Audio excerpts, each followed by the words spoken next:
Welcome back to another inspired content. We're doing a board game this week, and this week's game is Pathfinder. It's an older game by Milton Bradley.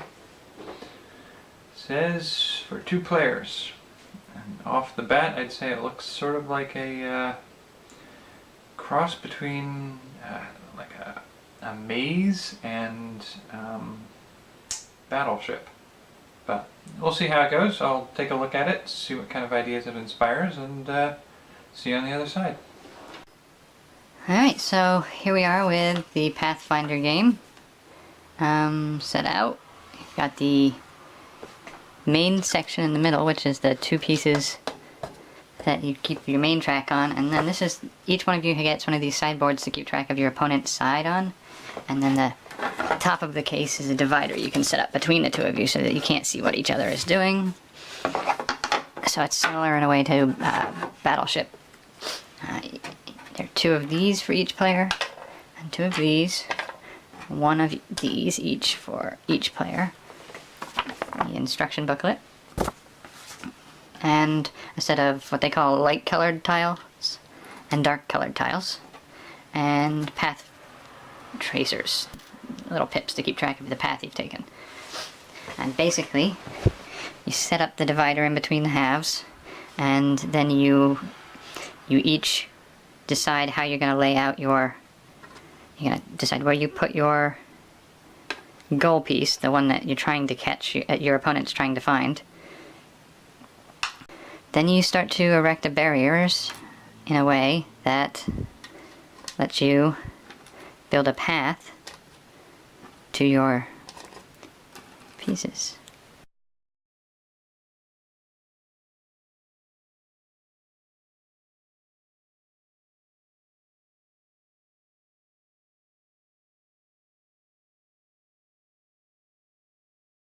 Okay, each of you is supposed to get about 30 of these tiles to do that with. Now the way this works is, with the barrier in the middle so that you can't see what your the other player's maze looks like, you're supposed to take your token and move it along the length of your board here to keep track of where their maze is and isn't going. So you have your piece on the side, and as you go, say the first person goes and they have to figure out, they say, can I enter the maze at the side of, you always start on this side, and you ask, can I enter at, say, A1, or B1, or C1, D, E, F. You want to try to enter here. And you ask if you can enter, because in this case, if I'm trying to enter and I say, can I enter at B1, which would put my piece here. If you look at the maze I'm trying to get into, B1 has a barrier right here. And this barrier prevents me from getting in at that location. On this maze, there are only, at this point, there's either A1, or an E or an F1 that I can enter at. You always enter on the side there. So if I entered on, say, F1, I would put my marker there, and then I ask, can I move to E1, which would be to move up like this. And my opponent says, yes. Can I move to D1, which would be there? And they would say, no. At which, because this is blocking it, at which point I would have to stop, lay that in, and that would be the end of my turn. So you use the orange markers to mark where you found a barrier. You can't go there. So now I know that at least we have that one barrier. But as soon as I hit a barrier, it becomes my opponent's turn. And my opponent asks, can I enter at A1? And so they want to move to A1. Well, first of all, they kept track of where I am, so I'd have to put that marker there. But they want to keep track of where I'm going. They want to try to go to A1. So I mark them at A1.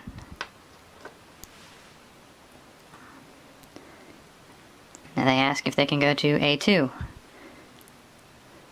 I say yes. They go to A2.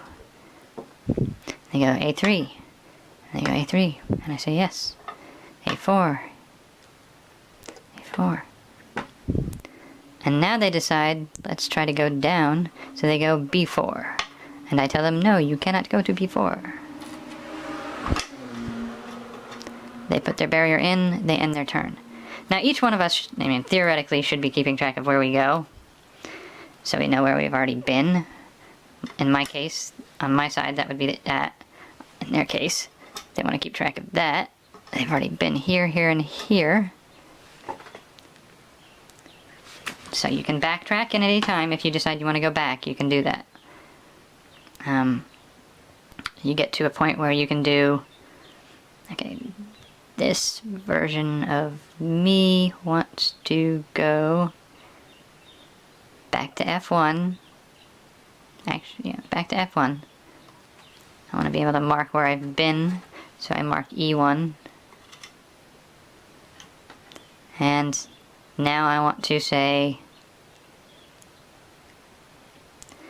go back out and try a new entry point. So, it tells us that as soon as you go outside the maze, your turn is over and you have to re-enter on your next turn. And I guess it doesn't really say, but I guess what they mean is your next turn you start to re-enter. You ask if you can enter here, and they say no. You get to try another location until you can enter. So it's not like, can I enter at C1? No, turn's over. It's only once you get back in and you hit a barrier that the turn is over, I guess. I was a little vague on that, but it doesn't really say. So that sounds like the way it works. Then we proceed to check further and further until one of us gets on a path that'll get us all the way to the hidden piece, the goal pawn. And that's pretty much how the game works. It's just back and forth. Alright, looking at Pathfinder. It's sort of an interesting game. I'm surprised that I haven't seen it more often now, but I can kind of see it's like the less popular version of Battleship for people, so I don't see a lot of people playing Battleship anymore either. Might be a little reason there for why that doesn't go very far, but I can see some potential in it. And so, starting with the first thing I think of instantly is Treasure Island. It's a pirate's island with treasures on it somewhere, and you have to find the treasure. You navigate the island, and your opponent gets to set up where the edges, like on their tile, which edges go off into the ocean, and which section of the island might have a volcano that you have to avoid the center of, or stuff like that. So they can set up little tiles that have markers of where they have to avoid, but there has to be a path to the treasure, and the person has to navigate it. Not sure how well this would work and how easy it would be to make work, but the idea I have of setting up a booby-trapped location, the first story element that comes to mind for something like this is something like Home Alone, where you could do something cute and amusing, where you set up silly booby traps, like you've got a marble tile and that would be something you set in this location, and that's, see if somebody walks through that section and you let them know you've been hit by a booby trap. And so that could be an interesting way to make like a kid's version of this that's a little fun and quirky, give it a little more of a theme. I got to thinking about this as a possibility of doing like layered, and so the idea of being able to lay out the terrain that somebody has to navigate with a couple different types of tiles. You'd have mainly one layer tiles and they're able to stack on top of each other and have a like a ramp tile, a tile that goes from one half a layer to a full layer or something like that. And it would be something that you could do the main body of the terrain that somebody has to navigate, and then a ramp that brings you up to another level, so that you could have two levels right next to each other, but because they're at different heights, you think you're hitting a barrier when you run into it. But on the other side, if you try to go out over a lower tile, you can go, but then you can't get back. And so the way I was thinking of taking that into a sort of a themed gameplay would be like you're trapped, and the only way to escape is get airlifted, and to get airlifted you have to get to the highest point. This one's kind of weird, and I'm not sure how fun it would be to play, but sort of guess the symbol. Originally I was going with guess the emoji, but the sheer size of an emoji would probably make that a longer game than most people want to play. But set it up so that you have to come in from one of the sides, and you go in as far as you can until you hit a barrier, and then you lay a marker, and then you have to, from that point, keep moving around. You can back all the way out and come in at a different angle, but it makes more sense to try to navigate up and around an edge and get as much of a line of part of that image as possible to help you guess what symbol they're using. And you can have a chart on the divider in front of you as to, the symbols you all agree are going to be what you're working on. And so I think it would be kind of fun if you, it's trying to guess what the other person is putting on there, and the only clues you can get are running into sections of it that'll tell you what's there and what's not. The obvious one for this one, it's almost what it is, but I can see this being a way of doing like a dungeon crawl for role players. You could set it up so that you have a team of players against one person, the DM, and the DM isn't trying to find their way through a maze, maybe.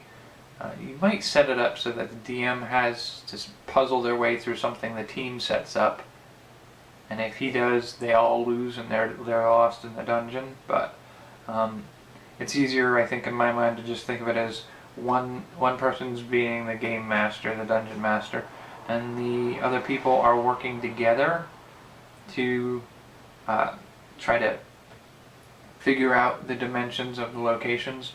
And what comes with that is maybe having to set up a couple of those wall tiles that are doors instead of walls.